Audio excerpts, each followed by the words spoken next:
I'll be reading the stories out loud of The Bat Cave and Blackout.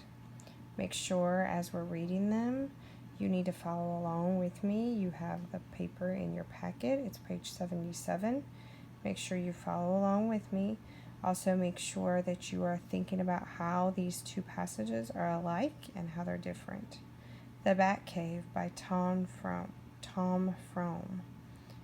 Steve and Tom walked slowly into the dark cave. Tom pointed his flashlight into the darkness. Suddenly, a large black bat flew straight toward the two boys. Tom panicked and dropped his flashlight.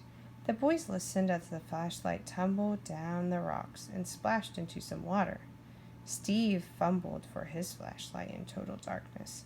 His knees shook as he reached into his backpack. Steve finally found the flashlight. He pointed the flashlight deep into the cave and then pointed it quickly back to Tom. He could tell by Tom's face that it was time to head back outside. Blackout by Tom Frome. Geraldine sat in her living room and read her book. Outside, the storm grew stronger. The raindrops sounded like pebbles tossed against the window. Thunder shook the house.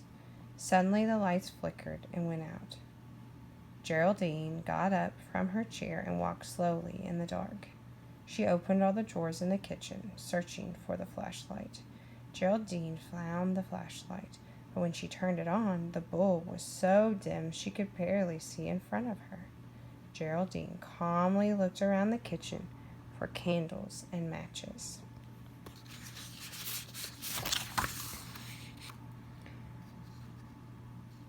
So I would like you to compare these two stories before you start asking the questions. I'd like you to look through and think about how the stories are alike and how the stories are different. If you find a similarity, I would like you to use one color of highlighter for the things that you think are the same about the stories, and then use a different color highlighter for the things that you think are contrasting or different about the stories. Then you'll need to turn the page and you'll need to answer the questions that follow. The questions are on page 78. Make sure that you give details, evidence from the story when you go to write how the two passages are different. A good sentence starter might be the two passages are different because